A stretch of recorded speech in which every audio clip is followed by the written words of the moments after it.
Olá, pessoal. Bem-vindos ao Convergência, esse ponto de encontro da Casa do Saber, diariamente aqui às 19 horas, onde eu e o Guto Belchior recebemos convidados para falar sobre conexão social, inclusive apesar do afastamento físico nesse momento.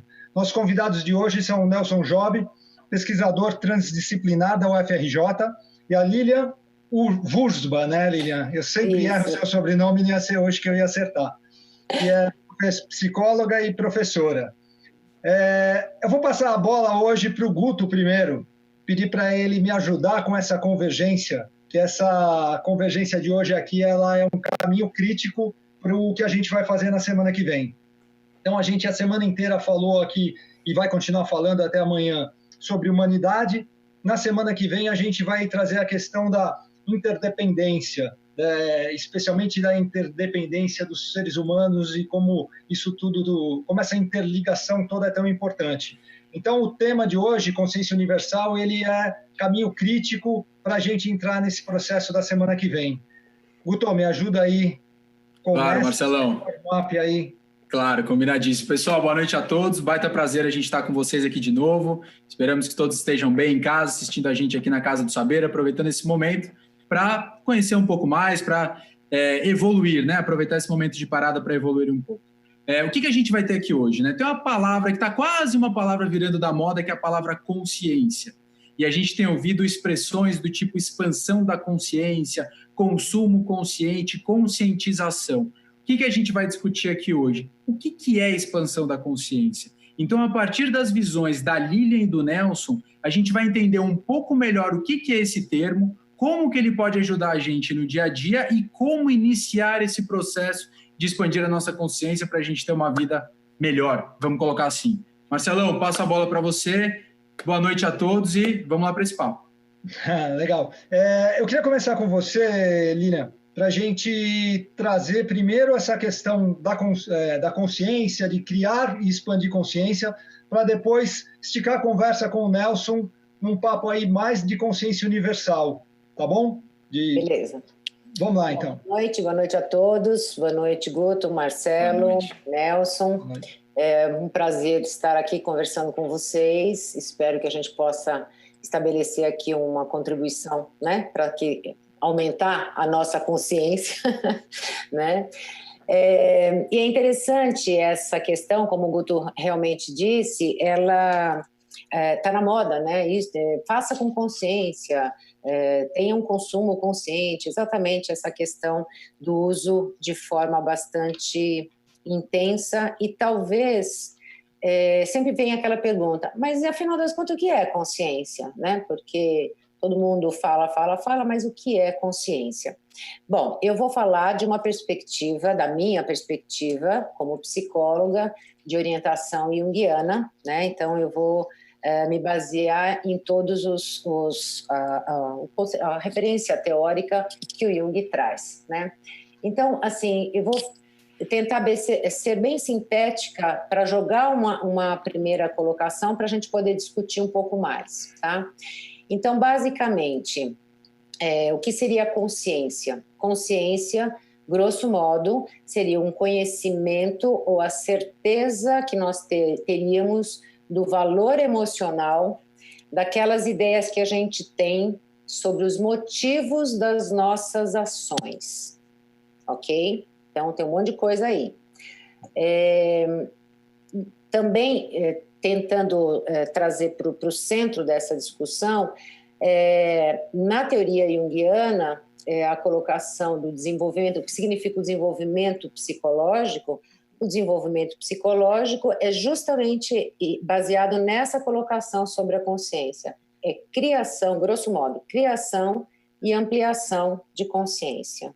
Então, o desenvolvimento psíquico se dá com exatamente essa criação de consciência. A consciência, na verdade, ela seria a primeira criadora, né, de uma experiência que seria objetiva e também de significado, né? E foi assim que, na verdade, o ser humano encontrou o seu lugar, né, indispensável no processo do ser, tá? Passa a bola aí, Nelson. Boa noite Lilian, boa noite, Guto, boa noite, Marcelo, boa noite, pessoal aí de casa.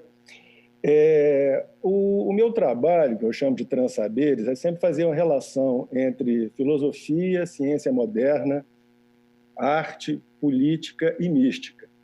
Então, eu vou pegar essa bola da consciência e vou fazer duas aproximações, a filosofia indiana e a física moderna, para a gente pensar a questão da consciência.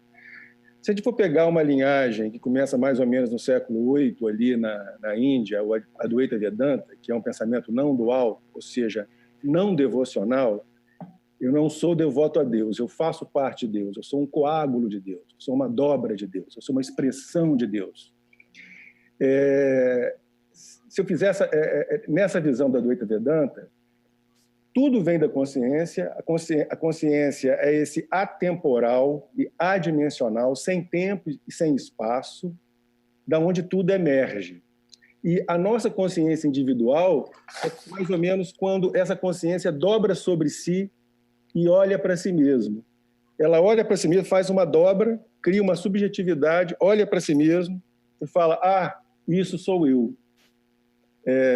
Tem uma história muito bonita no neoplatonismo que tem muito a ver com isso, que é a ideia de que tudo era um não ser, um belo dia o não ser olhou para si mesmo, criou as almas do mundo, aí as almas do mundo olharam para si e criaram os corpos no mundo físico. Então, é um grande processo de dobragem e, ao mesmo tempo que se dobra, se ganha mais densidade. Ok, isso do ponto de vista mais indiano, mais filosófico. Na física moderna, a gente tem um conceito que muita gente já ouviu falar, que é do vazio quântico. O vazio quântico é um vazio pleno e pululam micro-ocorrências quânticas e que dessa relação dessas micro-ocorrências quânticas vão se combinando e criando as partículas elementares do universo e que se combinam. Algumas teorias, e que eu aposto nelas, propõem que desse vazio quântico emerge, inclusive, o tempo e o espaço. Então, a partir dessas duas visões, desse quase nada, desse zero positivo, estou fazendo uma brincadeira matemática para dizer que é um quase nada, mas que já é alguma coisinha. Desse quase nada inominável, impensável, que dobra sobre si, a partir daquilo ali, a gente vai gerando as consciências individuais. Por enquanto é isso.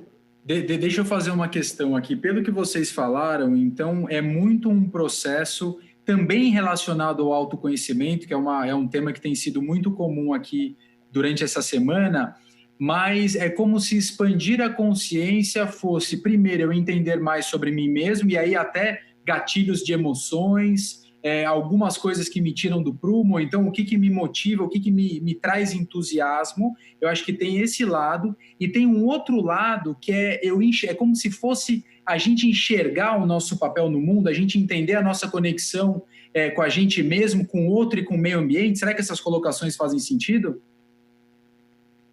Nelson, você ou eu falo? Pode falar. Então tá. Sim, Guto, eu acho que é mais ou menos aquilo que eu fiz de forma sintética, né? É muito interessante, porque assim, se você... vamos usar um exemplo bem simples, né? Nós estamos aqui conversando, nesse momento eu tô vendo o Nelson, tô vendo o Marcelo, tô vendo você, Guto, tô me vendo e imagino que tem algumas pessoas que estão nos vendo, só. Né? É o foco da minha atenção, tá? Enquanto isso, o resto não existe, certo? Tá? Uhum. Então, as coisas passam a existir. É claro que eu estou usando aqui tem uma questão da memória, tal, mas não quero entrar nisso. O fato de algo começa a existir ou passa a ter existência a partir do momento que eu reconheço, né? Então, é claro que existe a questão do autoconhecimento, como você falou, é a questão do quê? O que é consciência? Vamos pegar a etimologia da palavra. Conscire. Cire é o que dá origem à palavra ciência. Ciência é saber, é uma informação, é conhecer, não é assim? quando você vai passar, agora isso não existe mais, né? Mas nas empresas antigamente tinha o ofício para a sua ciência, né? Ou seja, para o seu conhecimento. Então, consciência é conhecer com, é saber com. Então, aí é que reside a ideia de... Não é simplesmente uma informação, porque uma informação passa batido, mas tem um significado. Quando adquire um significado. E o que dá significado, né? Exatamente passa por esse processo da emoção. Qual que é a base da economia psíquica? A base da economia psíquica é a emoção, né? Na psicologia junguiana, a emoção e afeto são sinônimos, né? Então, aquilo que te emociona, aquilo que te move. Afeto, aquilo que te afeta, aquilo que faz, que te coloca em movimento, certo? Então, tudo isso faz parte. Só que a gente pode pensar na consciência, nesse conhecer com, nesse saber com, de uma forma um pouco mais profunda. Quando eu conheço, quando eu tenho consciência, eu tenho 3 coisas envolvidas. Eu tenho uma conexão, eu tenho uma revelação para que eu possa, então, estabelecer essa relação. Entendeu? É mais ou menos assim. Então, mas isso diz respeito ao mundo externo. Eu tenho consciência do mundo externo, ou seja, das coisas que estão acontecendo aqui, mas também eu tomo consciência do mundo interno. E aí a gente entra numa outra seara, né? Pegando o gancho do que o Nelson disse, dessa consciência da filosofia hindu, essa consciência mais ampla, no sentido de que vai se desdobrando e nessas dobras vão se constituindo, né, a consciência do eu propriamente dito. Na linguagem da psicologia junguiana, a gente poderia falar que essa região, essa esfera, é uma esfera desconhecida internamente, né, que a gente denomina como inconsciente, ou seja, aquilo que não é consciente. E exatamente na visão do Jung, a consciência, ela nasce, ela se desdobra a partir do quê? A partir dessa esfera desconhecida. Esfera desconhecida, interior, que tem muitos aspectos que se referem à humanidade como um todo, à espécie humana como um todo. Lilian, eu queria que você comentasse um pouco sobre esse processo. Eu queria que você ajudasse a quem está assistindo a gente aí pensar em caminhos. Como que a gente cria e amplia a consciência? Sonhos é um caminho, certo? A gente pode, através dos sonhos ou da interpretação dos sonhos, gerar essa ampliação de consciência. E que mais, além dos sonhos? Cultura, arte... Quais são as dicas, quais são os processos que a gente pode trilhar para ampliar a consciência, para criar e ampliar a consciência? Tá, então, deixa eu só dar o modelo de psique, conforme eu estou dizendo aqui, que é uma reprodução daquilo que o Jung propõe. Então, o nosso psiquismo, ele seria composto de 2 grandes esferas, né? 2 esferas, não grandes, 2 esferas. A esfera da consciência e a esfera do inconsciente. Só que a esfera do inconsciente, ela é dividida numa região pessoal e em outra região impessoal. Como que nós nascemos? Nós nascemos com essa região impessoal, ou seja, aquilo que diz respeito ao ser humano, certo? São as potencialidades que o ser humano tem para que sejam desenvolvidas, ok? E a partir daí, esse é o fundamento do qual, então, a consciência nasce, tá? Como que essa região, então, ela se expressa de algumas formas. Por exemplo, a esfera inconsciente, né? Essa região inconsciente se expressa através dos sonhos. O sonho é um produto do inconsciente. É um conteúdo da consciência, mas é um produto do inconsciente, né?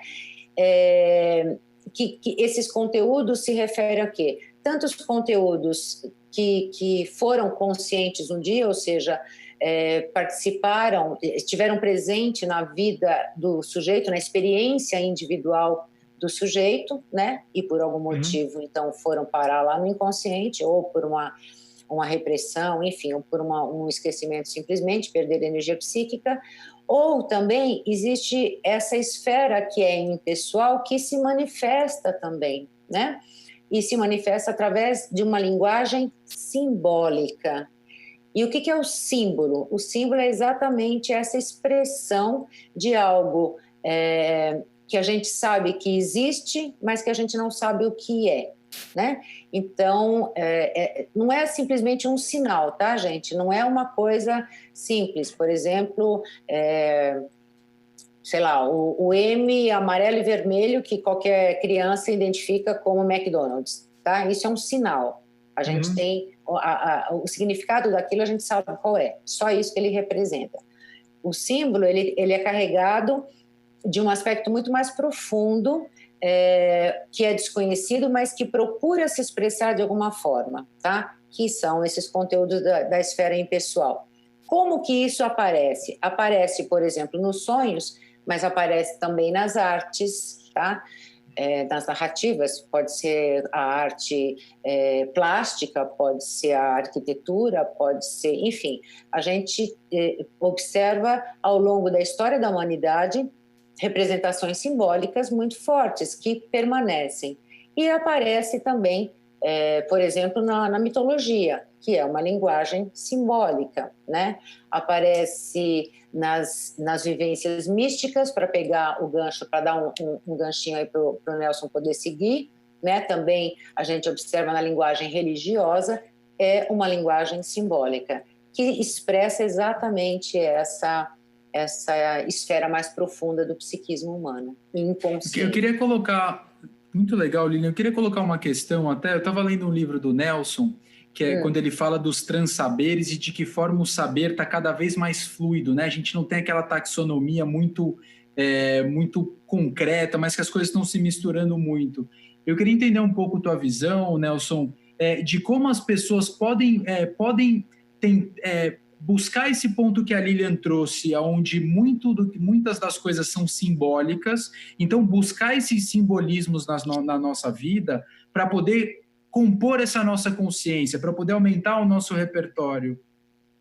Deixa eu só lembrar de uma coisa, você falou isso no programa de segunda-feira, né? Você disse, para mim tudo é simbólico. Eu até achei interessante para lembrar, porque é legal, porque eu falei assim, bom, a gente vai ter bastante para conversar, mas vamos lá. Exato. Olha só, vamos linkar as questões todas que foram ditas aqui. Eu acho que é importante a gente entender um pouco a dimensão do advento da linguagem falada e escrita no ser humano. Porque num momento pré-linguagem, você tinha uma relação direta com o mundo. Homem, ser humano e mundo era uma coisa só. O ser humano era uma extensão do mundo. Quando eu começo a dar nome, quando eu crio o advento da linguagem, eu começo a falar que aquilo é uma pedra. E a partir do momento que eu começo a falar que aquilo é uma pedra, eu crio um distanciamento. Eu sou uma coisa e a pedra é outra coisa. A gente perde uma parte da nossa conexão cósmica. A história da humanidade é um pouco essa. É um processo de desamparo cósmico, de se sentir cada vez mais desconectado do cosmos. A linguagem, ela cria um anteparo entre homem e mundo, entre ser humano e mundo, mas existem outras etapas disso. Para contar uma história rapidinho, por exemplo, no começo do processo civilizatório no Egito Antigo, em 3.800, quando começam os primeiros faraós, os deuses habitavam a gente. Os deuses habitavam a gente. Então, quando eu fazia um ato justo, Maat, a deusa da justiça e da ética, Maat me habitava. Eu era uma expressão da deusa Maat. No Império Novo, mais ou menos em 1800, antes da Era Comum, o faraó, para legitimar o aumento do seu poder, olha só, porque tem um aspecto político importante. Para legitimar o aumento do seu poder, eles vão começar a criar uma ideia de Deus transcendente. Deus está lá. Deus não está mais aqui. Então, eu deixo de ser uma expressão de Maat e começo a aspirar Maat quando eu faço um ato justo. Isso cria já uma outra desconexão, percebe? Eu já não sou uma expressão de Deus, eu aspiro a Deus que está lá, transcendente. E aí, com todo o desenvolvimento do pensamento ocidental, Descartes, Kant, etc., vai tendo essa separação do sujeito-objeto. Para a galera entender isso bem claramente, me dê características desse objeto aqui, desse controle remoto. O que você pensou aí? Você deve ter pensado... A grosso modo é retangular, é branco, estou vendo as coisas... E se eu tirar completamente a luz do ambiente? Aí eu não vejo nem você. Então, olha só para deixar bem claro, o controle é branco, eu dou uma característica imutável para ele. Tá. Agora, se a gente está misturado no cosmos, tudo emerge de relação de forças, então a branquidade do controle emerge a partir da relação do conceito de branco que eu tenho, do meu nervo óptico, da luz e da tinta do objeto. Daí emerge uma branquidade. Aí você tem um mundo que é uma coexistência de forças. Não tem um conceito separado de mim e o branco que está lá. E não importa o que aconteça, ele continua branco. Não, ele é uma emergência de forças. Agora, imagina pensar tudo assim à luz de emergência de forças. E aí, respondendo o Guto, quando eu falo de transsaberes, eu falo dessa coexistência, dessa coexistência de forças que emergem. Então, vou pensar tudo como emergência de forças. É nesse sentido que o mundo que está aí, a gente pode pensar uma coexistência da filosofia, da física, etc. Eu ia falar um pouquinho também da questão da expansão da consciência, mas eu acho que talvez seja interessante a gente desdobrar mais um pouquinho o assunto. William, eu queria ainda insistir um pouco mais nessa questão de como a gente explora o nosso inconsciente, né? Me corrija se eu estiver errado, eu tenho uma compreensão de que o desenvolvimento psíquico acontece explorar o inconsciente ajuda no desenvolvimento psíquico, tá certo essa afirmação? Na verdade, sim, porque o inconsciente, tornar conteúdos do inconsciente consciente é justamente a tarefa do desenvolvimento psíquico, sim. Sim. Perfeito.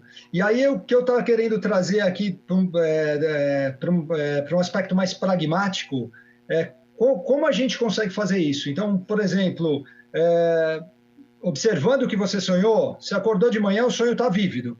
Se você for contar esse sonho para alguém na hora do almoço, é capaz que você não lembra de mais nada. Então, eu tenho o hábito de registrar esse sonho. Tá certo esse processo? Eu registro esse sonho e depois eu fico tentando interpretar.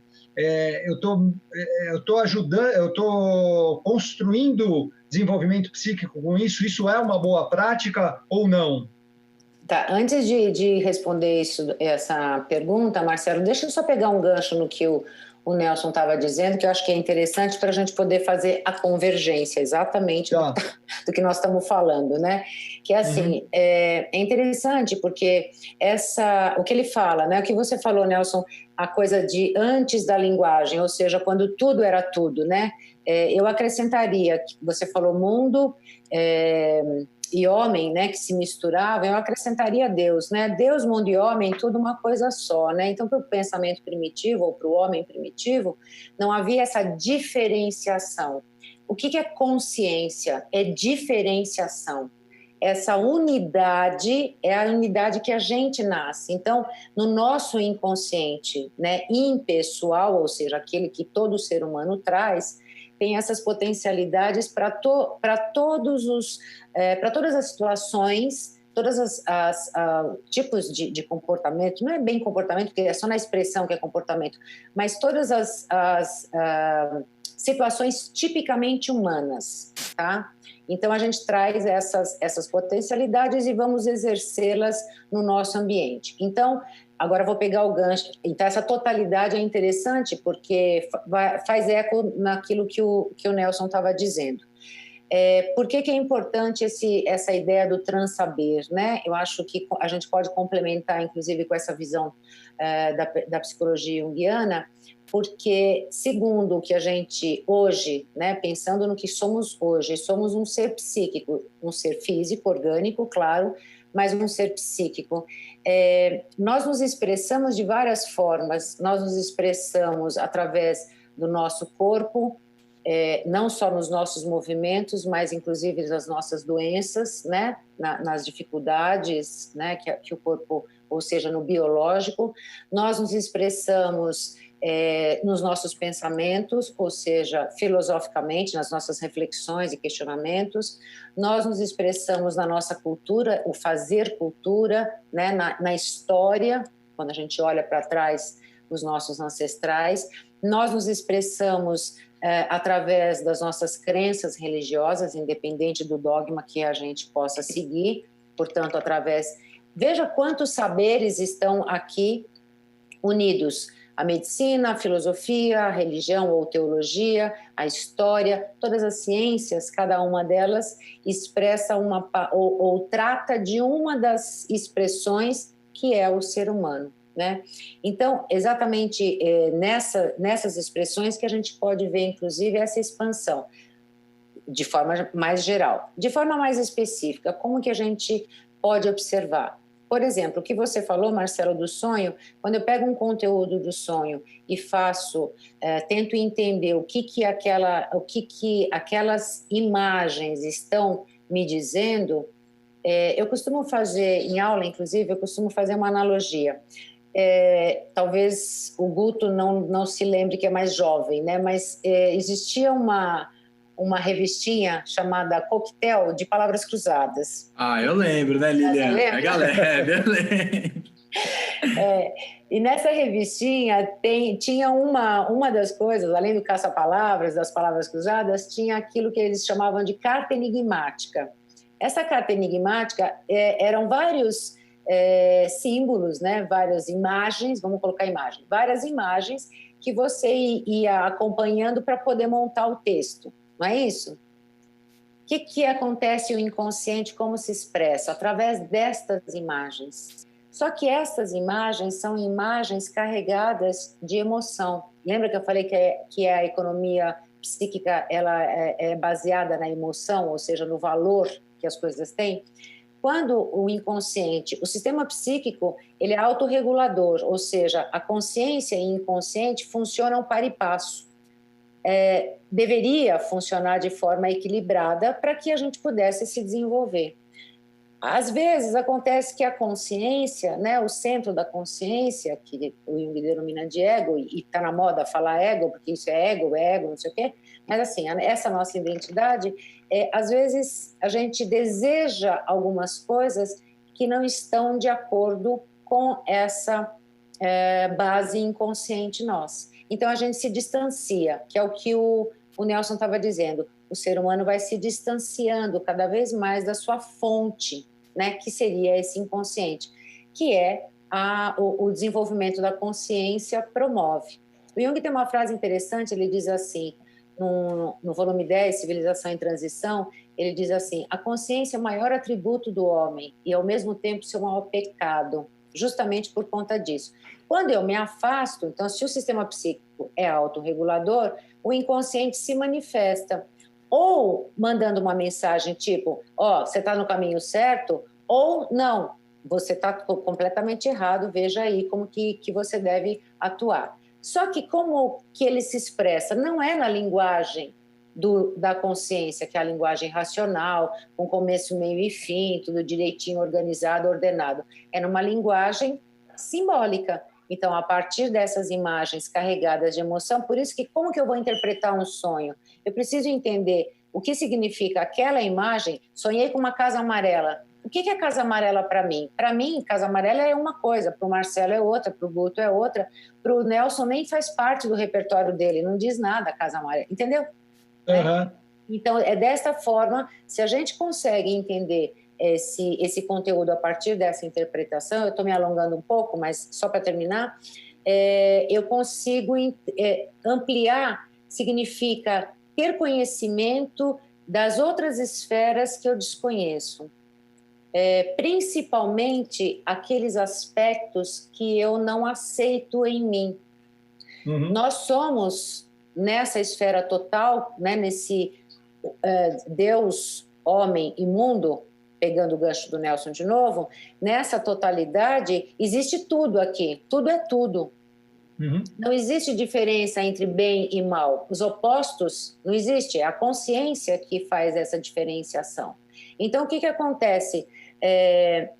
Existem alguns aspectos que eu não gosto em mim. Como todos nós temos, o Guto deve não gostar de alguma coisa, etc. Então, normalmente, esses aspectos que eu não gosto, o que eu faço? Eu ignoro ou eu nego. Eu jogo lá para trás e deixo lá guardadinho no cantinho, né? Só que esse aspecto não é porque eu virei a esquina que o prédio deixou de existir. Continua lá, certo? Então, esse aspecto vai continuar guardadinho lá. Só que ele faz parte de nós. Então, se ele faz parte de nós, ele vai fazer uma pressão, ele vai perturbar o funcionamento da consciência para entrar. Então, é nesse momento em que as emoções aparecem de forma mais intensas. Tipo, alguém fechou você no farol, no trânsito, sei lá, na rua. Aí vem aquela raiva, ou você quer ir atrás do cara, ou você, sei lá, tem uma taquicardia, tem sudorese. Isso é a expressão do afeto, da emoção. Significa alguma coisa por trás disso. Vou colocar uma questão polêmica aqui. E aí eu já queria te ouvir também nesse sentido, Nelson.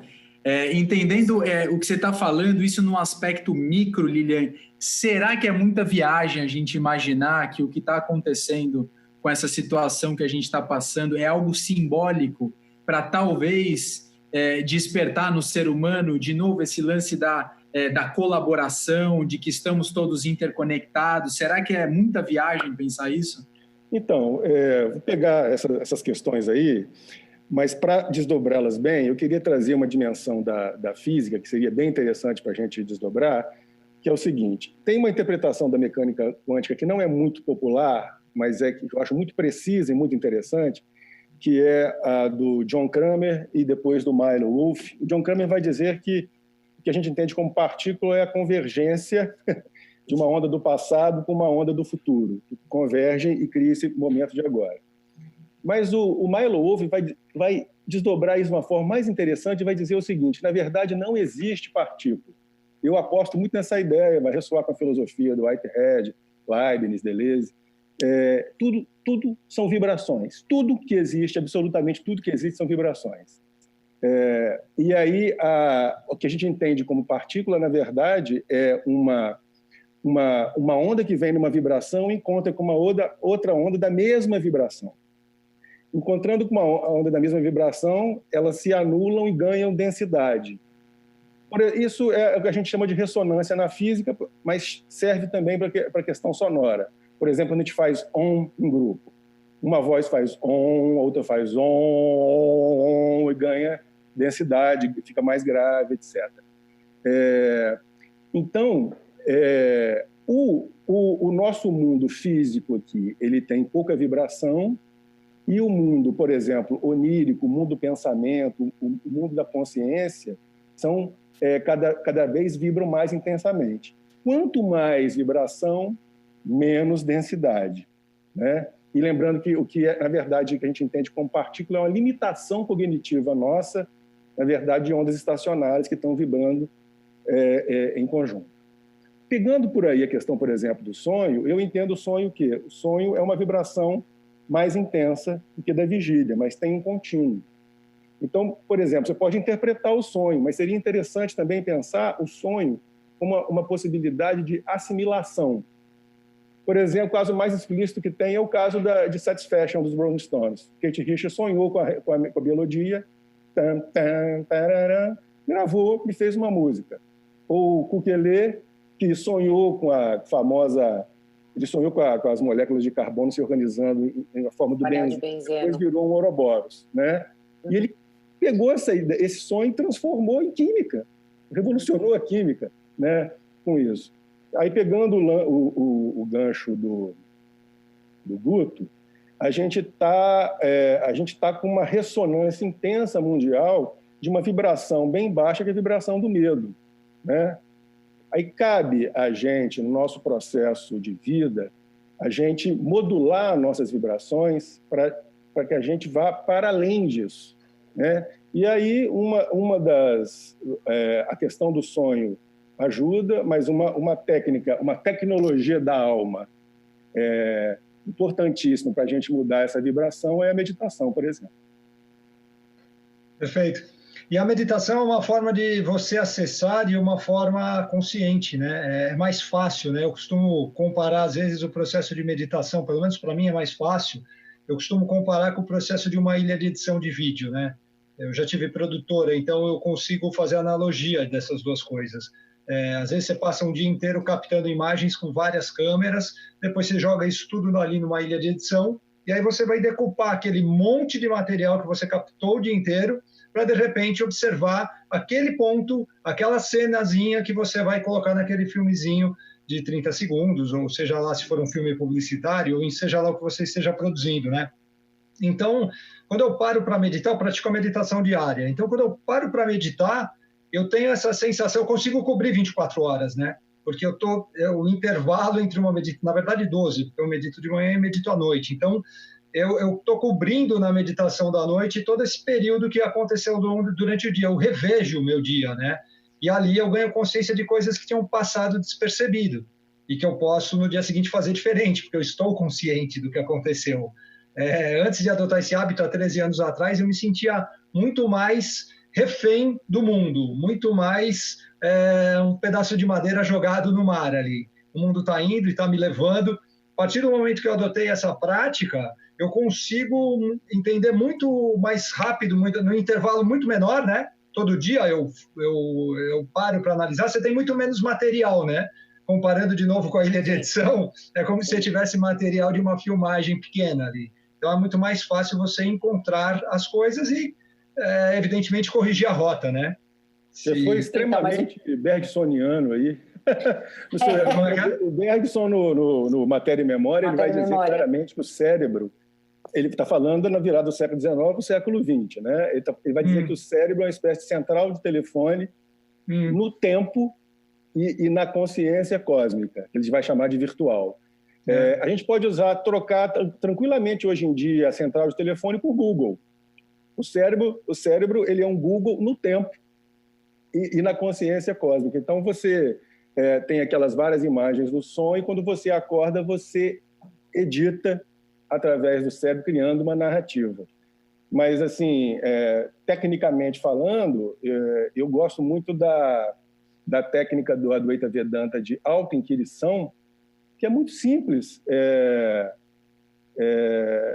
porque ela parte do princípio que tem essa consciência cósmica, vou chamar de consciência cósmica para facilitar, no fundo, né, que da onde tudo emerge, inclusive a sua ideia de eu emerge dela também, e você desloca o foco da sua atenção, do seu ego, para essa consciência, e percebe todos os fenômenos do mundo como passageiros. E a questão toda é deixar os fenômenos passarem e se ater o máximo possível nesse grande pano de fundo cósmico, digamos assim, que é a consciência. Nesse sentido, quando essas coisas estão passando, a tendência da mente individual, essa dobra da consciência cósmica, a tendência da consciência individual é capturar emoção, significado, sentido, e o exercício meditativo é soltar isso aí. Então, basicamente, a ideia é essa. A gente está chegando nos 5 minutos finais. Deixa eu só responder o Guto. Eu não consegui falar ainda. Ele fez a pergunta. Por favor, Liliane. É assim, Guto, eu penso que se a gente imaginasse, né, pegando, por exemplo, um dos princípios da Tábua de Esmeralda da alquimia, Hermes Trismegisto, que fala tudo que está em cima é semelhante ao que está embaixo, né? Ou seja, o macro e o micro parece que tem um espelhamento aí, uma semelhança. Se a gente imaginar o mundo hoje, né, como se fosse um sujeito, né? É um sujeito que estava de que maneira? Se a gente, algumas pesquisas que eu venho fazendo bem en passant, sim, muito, muito geral, fazendo um sobrevoo, como dizia o Merleau-Ponty, eu tenho observado essa questão, narcisismo, essa palavra está muito na moda, né?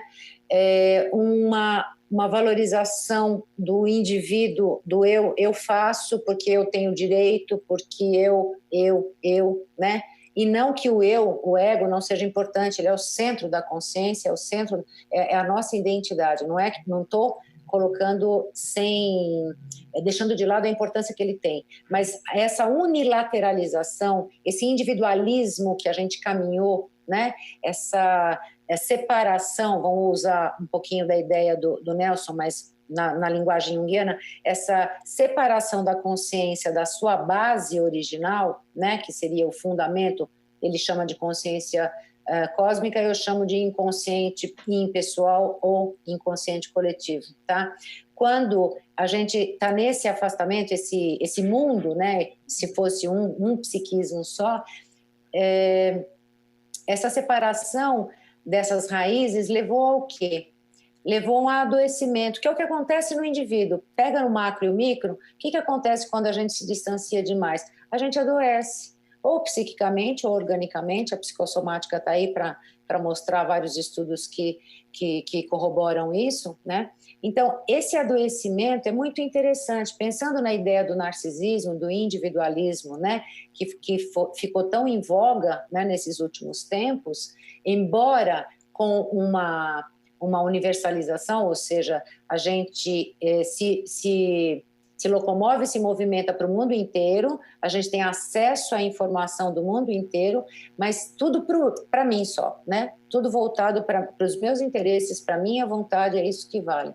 Então, de repente, pegando até a ideia que o Yuval Harari fala no último texto sobre o Covid-19, que ele diz, né, a gente tem que pensar segregação e cooperação, né? Então, ou seja, a gente está fazendo uma quarentena, estamos afastados fisicamente, mas o nível de cooperação que a gente está assistindo, né, vendo o outro, eu acho que está sendo muito interessante. É sempre interessante a gente perguntar, não por que está acontecendo isso, mas com qual objetivo, para quê? O que isso está fazendo com que a gente pense, reflita em quê, né? Para onde? Aí vem o lado do simbolismo, né, Liliane? Isso, aí vem o simbólico, o teleológico, a finalidade, né? Para o Jung tudo tem uma causa e tem uma finalidade, né? Então, tudo bem, a gente pode questionar um monte de coisa que um monte de gente está falando aí, não vai chegar a lugar nenhum, porque também não vai adiantar nada, mas para que isso está acontecendo? Porque para que isso acontece exatamente neste momento, né? Não sei se te respondi, mas pelo menos fiz uma cosquinha aí. Fantástico, ótimas reflexões. Para que está acontecendo, eu não sei, mas como a gente está no minuto final, eu vou arriscar aqui um comentário para ver se vocês complementam, que talvez seja para a gente, tudo que está acontecendo seja para a gente destruir um pouco menos o planeta, né? As pessoas estão aprendendo a trabalhar, a usar melhor a tecnologia para trabalhar em casa. Isso talvez deixe um legado da gente tentar se deslocar menos, da gente usar mais o computador e não o automóvel para promover conexão social, que é o que a gente está fazendo hoje aqui, né? Então, talvez tenha um legado desse processo todo, que é mais qualidade de vida, talvez até mais produtividade, né? Usar o tempo mais para você também, né? Para sua família. Então, acho que tem uma série de aspectos positivos. Eu queria que cada um colocasse a sua visão de aspectos positivos em um minutinho, para a gente tentar fechar aqui dentro do horário. O que vocês enxergam como aspecto positivo, Guto? Também, por favor, aí um minutinho para cada um dos três sobre os aspectos positivos que a gente vai ter depois desse processo. Eu vou falar primeiro porque eu jamais teria coragem de falar depois do Nelson e da Lívia. Então eu vou falar primeiro aqui. Mas para mim o que fica de convergente desse papo, eu acho muito legal do que a Lilian trouxe, né, de um dos princípios herméticos e tal, que é essa relação do micro com o macro, né? De que forma... Eu acho que isso é uma coisa que está muito presente na situação que a gente está passando agora, que é quase esse espírito de colaboração, de solidariedade, de fraternidade, que está começando a despertar na gente. Então, o que eu tiro de convergência desse papo é o micro que a Lilian focou bastante, que é de que forma a gente tem que tomar cuidado para ficar bem, estar bem, para que a gente consiga ajudar no macro depois, que foi a questão que o Nelson trouxe bastante, da gente olhar para, enfim, para esse ambiente, cara, de que estamos todos conectados, somos todos pequenas dobras, né? Gostei da metáfora que o Nelson usou. Então, para mim, é isso que fica de convergência desse papo delicioso que a gente teve aqui. Já aproveito para agradecer a Lilian, o Nelson e a todo mundo que está assistindo a gente. Ok. Olha, você pode se informar sobre a pandemia, você pode se informar sobre as evoluções da ciência, dos problemas médicos hospitalares do mundo e do Brasil, mas isso é uma frequência vibracional. A despeito de ser um probleminha, de você estar aqui pequenininho no seu mundo, você pode usar a tecnologia da internet, mas você pode usar o tecnoxamanismo, você pode usar a tecnologia das almas e entender que você é um com tudo que existe. E você pode modular a sua vibração para ampliar as suas vibrações, para aumentar as suas vibrações, para sair um pouco desse registro do medo. Aproveite esse tempo que você tem de retiro obrigatório e olhe profundamente para si e descubra que você é um com tudo que existe. Com esse exercício todo que a gente tem aí, meditação, música, literatura, Spinoza, Bergson, Deleuze, Ramana, Nisargadatta, Lao Tse, Jung, etc. Então, a coisa mais importante para mim é isso aqui, modular as vibrações de forma que você possa adquirir um espectro tão amplo que você se sinta um com tudo que existe. Você não está sozinho, mas essa vibração vai te convidar para certos pensamentos nefastos. Amplie isso, vá para além disso. Eu queria finalizar convidando todo mundo para o lançamento online do meu livro novo, Vortex, que são modulações na unidade dinâmica, dia 9 agora desse mês. Eu vou lançar o e-book pela Amazon. Tudo que eu falei vai estar lá muito mais desdobrado. Tá bom? Muito obrigado. Valeu. Beleza. Então, para fechar, né, essa nossa conversa passou super rápido, né? Foi bastante rica, eu acho. Muita coisa poderia ter sido dita ainda. Mas, para fechar, o Jung diz o seguinte, nós somos um grãozinho, uma gotícula de água de um oceano, né, dos mares todos que nós temos no planeta. Nós somos uma gotícula, tá? Mas nós não podemos esquecer que os mares, os oceanos, eles são formados de muitas gotículas. E que, se você quiser fazer, se você acha, né, se você pretende ter uma vida melhor, um mundo melhor, você tem que lembrar que tudo começa com você. É sempre o indivíduo que começa uma transformação. Se você fizer, na minha linguagem, o seu quadradinho, ou seja, se você está agora em casa, se você está trabalhando online, se você está cuidando da sua casa, o Nelson estava falando que tem que fazer comida, tem que fazer não sei o que, o tempo está menor e tal. Bom, ok. Mas isso tá te dando a oportunidade, inclusive, de observar atividades que te dão autonomia. Por exemplo, uma paciente estava falando sobre a questão da cozinha, ter que fazer comida, né? Ela não faz comida normalmente porque ela tem uma funcionária que faz a comida para ela, porque ela trabalha, etc. e tal. Ela está precisando, inclusive, saber como que se faz, como que se prepara aquilo que você coloca no seu organismo. Isso te dá autonomia. O que é autonomia? É você poder andar com as próprias pernas, você se dá conta, né? E para você poder, inclusive, lidar com todos esses conteúdos que estão lá guardadinhos no fundo da gaveta, né? Dá uma olhadinha. O que você vem fazendo? Como que você... Mas sendo honesto, né? Sabe aquela história, não é de olhar no espelho e deixar tudo embaçado, é olhar de verdade, né?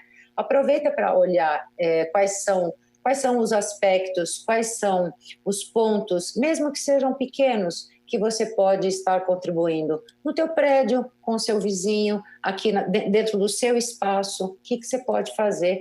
Que eu acho que se as transformações começam com o indivíduo, como o Jung coloca, acho que a gente tem um bom caminho aí a ser percorrido e a contribuir, né?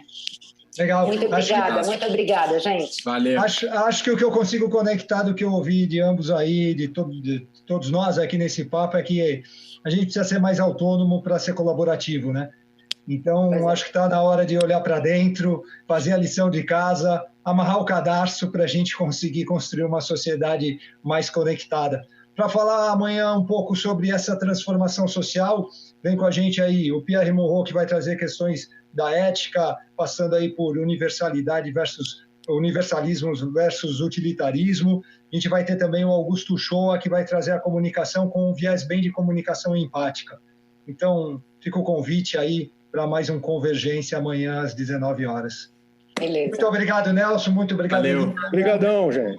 Tchau, gente. Valeu, tchau. Tchau.